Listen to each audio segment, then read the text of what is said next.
Hello, ladies and gentlemen. Nejuokauju. Taigi, sveiki visi. Šiandieną panagrinėsim, testavau vieną strategiją. Visai neblogai, iš tikrųjų, 2 treidai pliusiniai, overallas 40% pataikymas. Tačiau turime pliusą. Tad sakyčiau, visai neblogai. Pasižiūrėsime detalės, pasižiūrėsime, ką galbūt blogai atlikau, ką galėjau geriau atlikti ir kaip veikia šitą strategiją. Šią strategiją man pasiūlė iš TikToko, tad, sako, patestuok, tai davai. Testuojam. Važiuojam. Nieko nelaukiant, atsidarome mūsų trading view'ą, nuvarėme indikatorius ir pirmasis indikatorius bus Flying Dragon Trend Indicator. Šitas. Marko Popo apie 300 narių. Paspaudžiame. Ir tada antrasis indikatorius yra Jekenashi RSI Oscillatorius. G. Rogers 4666 nariai. Paspaudžiame ir turime mes mūsų 2 indikatorius, kurie bus naudojami šioje strategijoje. Tai iš tikrųjų judame prie pirmo treido ir pasižiūrėsime, kas geresnio. Pirmasis mūsų treidas GBP USD. Iš tikrųjų jau short poziciją, kaip matote, pagrindinis mūsų kaip ir indikatorius mums nurodo strelytę žemyn.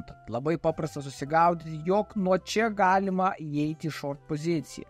Aš ėjau porą minučių vėliau. Laukiu kritimo pačioje, iš tikrųjų šitas Jekenashi RSI Oscillatorius, jisai visai neblogas, rodo tos pačius perpirkimus ir perpardavimus ir ko aš laukiu, kad kaina truputuką pradėtų judėti žemyn. Pradėjo judėti žemyn ir aš tada čia nusprendžiu įeiti į trade. Vėlgi su kaip ir kiekviena strategija aš naudoju 1:3 risk rewardą, SL'as 5 pipai. Ir čia jau į treidą. Taipogi pasižiūrėt galime aplinkui, kas man dar čia visai patiko. Iš šito išjungiam. Tai, kad kaina breikino mūsų hajų. Būtent va šitoje vietoje. Realiai. Čia buvo mūsų hajus. Jisai buvo permuštas ir paduotas stumimas į apačią. Galime pasižiūrėti, kaipgi treidas suvaikščiojo mums su šituo indikatoriumi.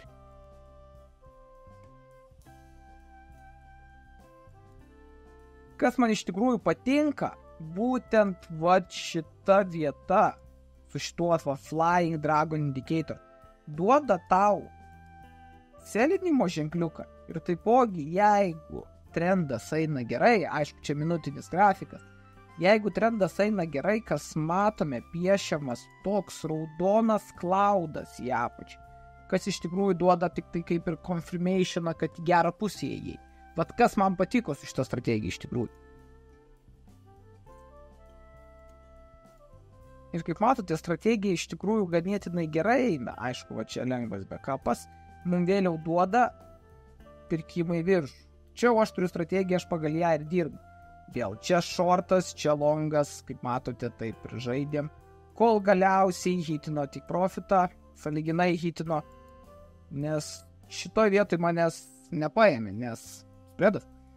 Tai va, laukiam toliau, bet va, kaip matote, po kokių gerų 15 minučių hitino mano tik profito lygį ir su šituo pirmu treidu aš uždirbau 750 baksų. Toli nepabėgant, aš palaukit, man atrodo, jungsiu 10.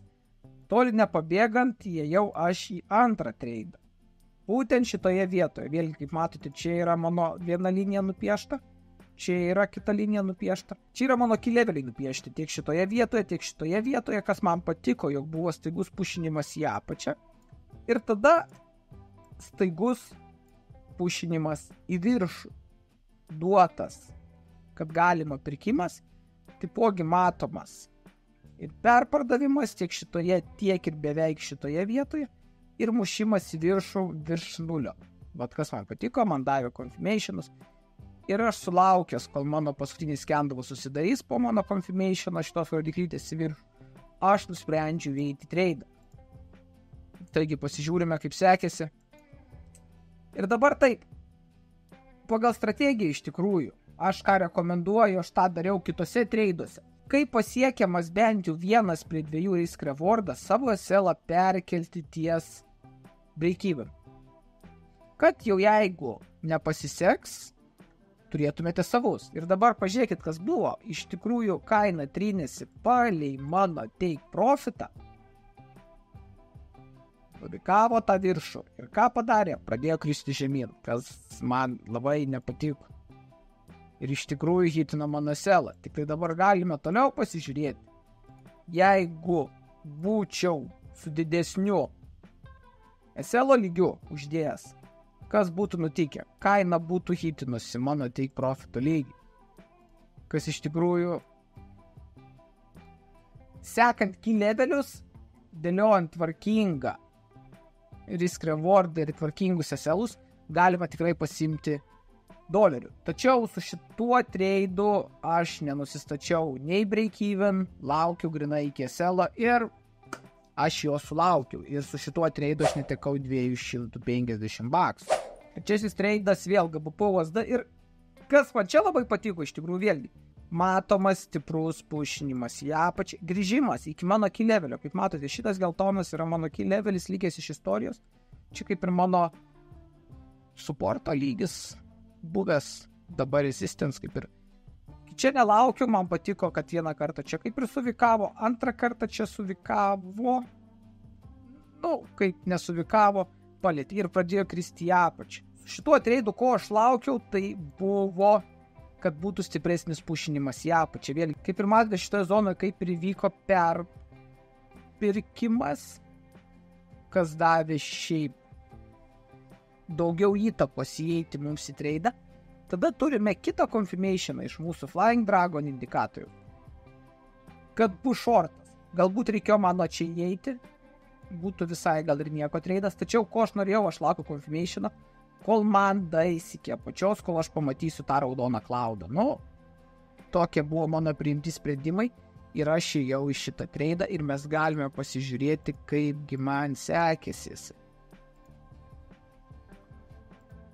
Ir kaip matote, treidas labai greitai man hitino SL-ą. Ir su šiuo treidu aš vėl netikau 1% testuojant strategijas, kas yra $250. Ketvirtasis treidas buvo auksas. Mūsų mylimas aukselis. Aukselėje taip aš SL-ą naudoju $1, tai profitas $3, kitaip sakant 100 pipų ir 300 pipų. 1/3 risk rewardas. Ir dabar, kas man čia patiko iš tikrųjų, dabar taip žiūrėkit, minutinis grafikas, tačiau ką mes matome? Mes matome ryškų trendą.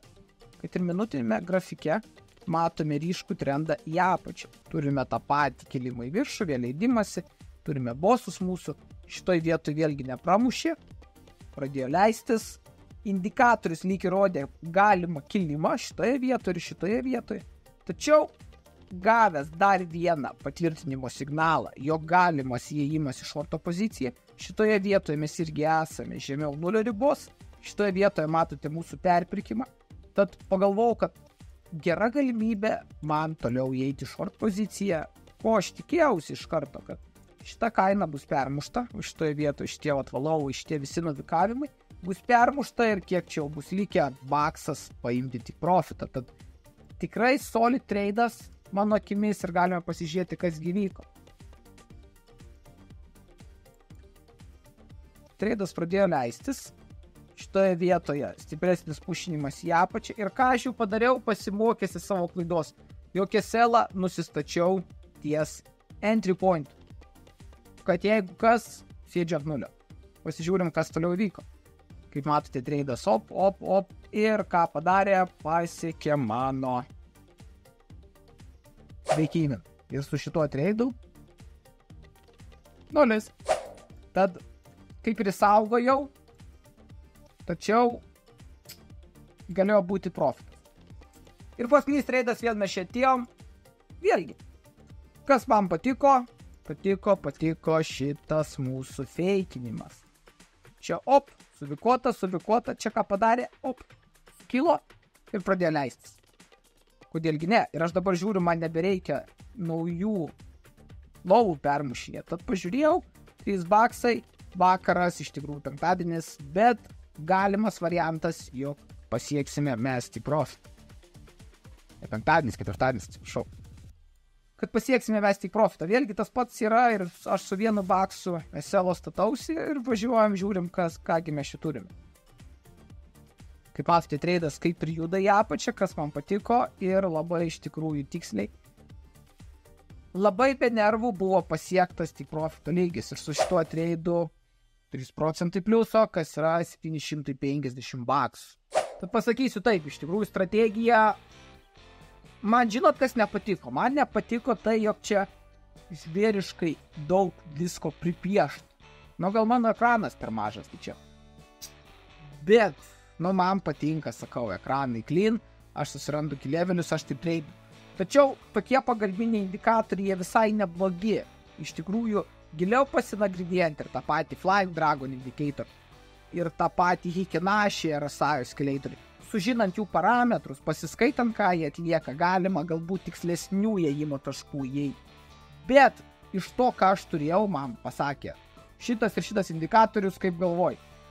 Ką galiu pasakyti, visai neblogai galima pagauti gerų treidų, tik aš nežinau, ar aš naudočiau 1:3 risk rewardą, galbūt 1:2 pats tas būtų ir iš tikrųjų visai solidi strategija. Tad kam įdomiau, kas turite laiko, galite pabandyti pasižaisti, tos trendus pagaudyti, tik tai iš karto siūlau nedirbti ant minutinio.